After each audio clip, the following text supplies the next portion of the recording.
I brought up the topic of authenticity before, and I'll continue with that.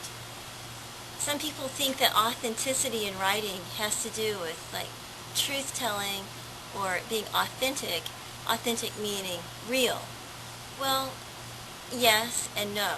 Let's say in terms of discourse, if we believe a constructivist view of the world, and that in writing that we construct a reality and that your reality is constructed over time, well then if one will say, well, there's actually no such thing as true authenticity, everything is a construct. However, that's only partially the case.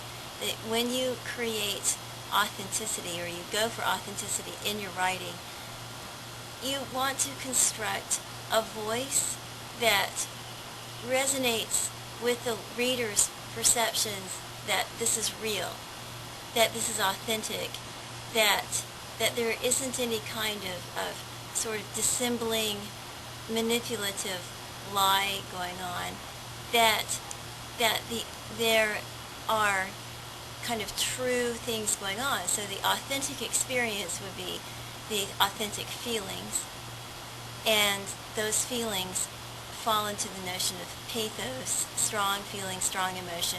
And then as you create and talk about your feelings, then your audience will start having feelings in response.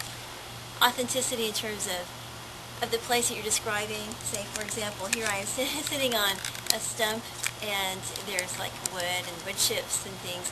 I mean, this is authentic wood. So there's nothing fake or fraudulent about that. And so if I say, well, I understand what it's like to sit on top of wood and feel it, against my jeans, and I know how uncomfortable and slippery it can be or whatever, you'll believe me because it's pretty credible. It's real, authentic. The other authenticity has to do really with the evaluation of something.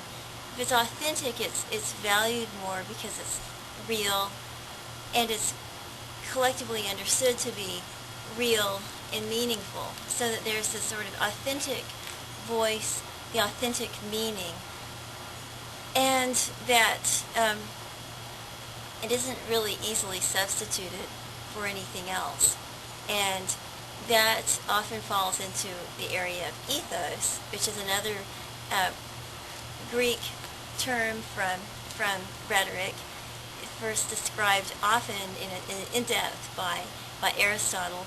Ethos has to do with the tone or the voice or the context, what you create. If you create a sense of like believability and you seem fair and just in your tone and in your presentation, the author. So that ties into this concept of authenticity as well. Authenticity is an intriguing and slippery type of topic these days in the world of blogs and iPhones and podcasts and things where all images, all audio, all text is sort of digitally manipulated. So what's the real thing? Am I a real person? Am I authentic? I often think that I'm more authentic in the construction than I am in my own life, probably because the construction of authenticity is more neat and clean and packaged, and real life is pretty confusing. So, a few thoughts on authenticity. We're losing the light.